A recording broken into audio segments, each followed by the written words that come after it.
Theorem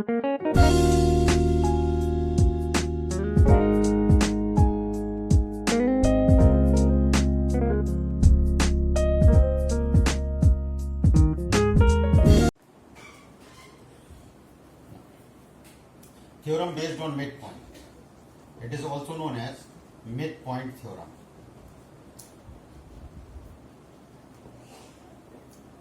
The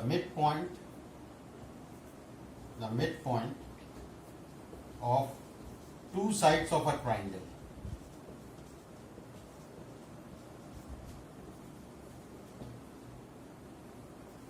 When joined is always parallel and half of the third side.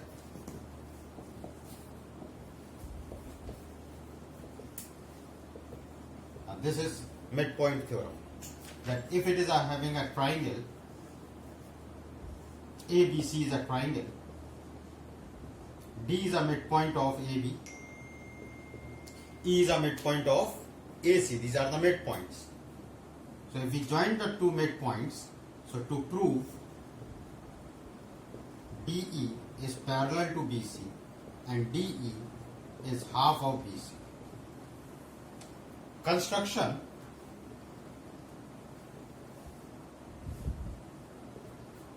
Produce DE to F such that DE becomes equal to EF in this way, up till F. Then join F and C. Now in triangle, now take two triangles. In triangle ADE and triangle EFC. We have just now proved that DE is equal to EF. This is a side.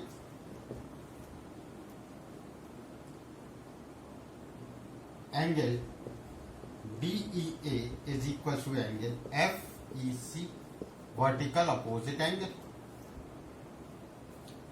Therefore, we can say the third side AE is equal to EC. AE is equal to EC because already we said that E is a midpoint. By this we can say that triangle ADE is congruent to triangle EFC, which means by a property of SAS. Now we can say that AD is equal to FC. AD is generally equal to DB. AD is equal to DB, which means BD is equal to FC. Now these two sides, opposite sides, are equal. One more thing we can prove, that ADE, angle ADE is equal to angle EFC. These two angles are also equal, X and X. Already we have proved. Now these two angles are equal, which is considered to be a transverse lines, alternate angles. So which means that AB is somehow parallel to FC. AB is parallel to FC. AB means DB. So DB is also parallel to FC. By the figure we have considered that BCFD is a quadrilateral. BDFC is a quadrilateral in which these two sides are parallel as well as equal. Therefore, BDFC is a parallelogram. If it is proved that it is a parallelogram, it means that DF is parallel to BC and DE is a part of DF. So DE is also parallel to BC. We know in a parallelogram opposite sides are equal. So BC is equal to DF and DF is equal to DE plus EF. As we know that EF and DE are equal, so in place of EF we can write DE, which means BC is equal to twice of DE, or we can say DE is half of BC. Now it has been proved that in a triangle, when two midpoints are joined together, the length of the midpoint is half of the base, or we can say DE is half of BC and DE is parallel to BC. This is a theorem based on midpoint, and it is completely, there are several sums based on this which proves that DE is half of BC and DE is parallel to BC.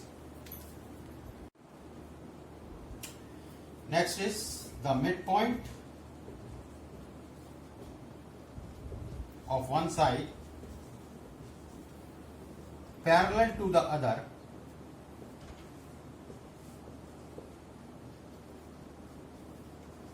always meets the third side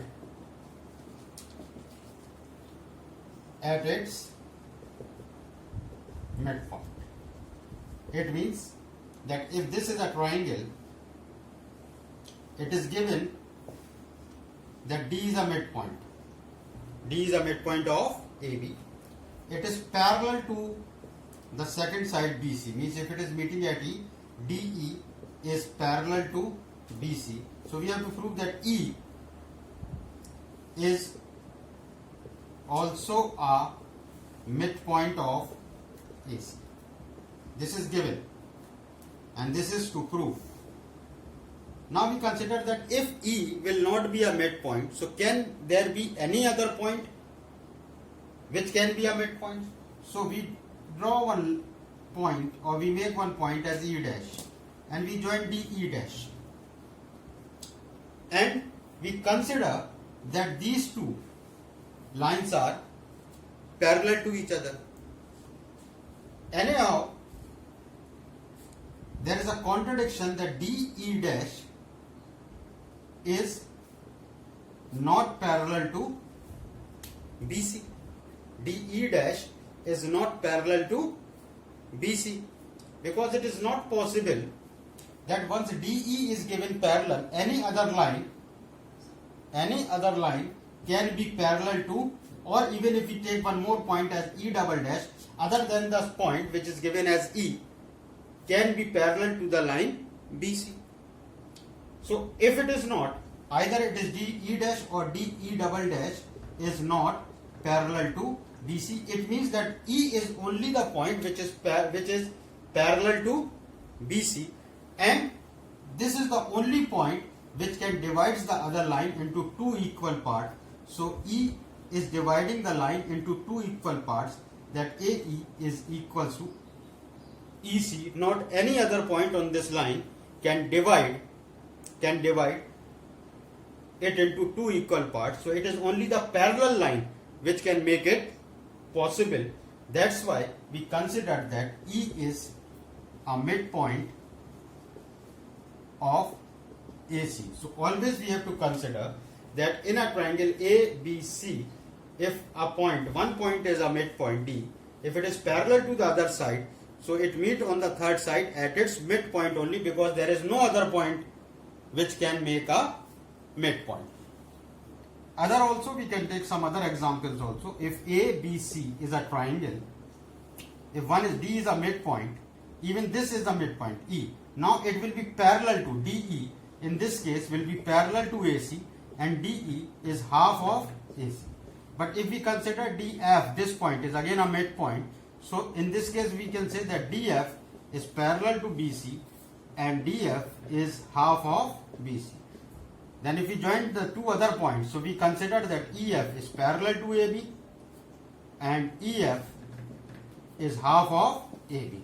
So these are the three basic structures on a midpoint theorem.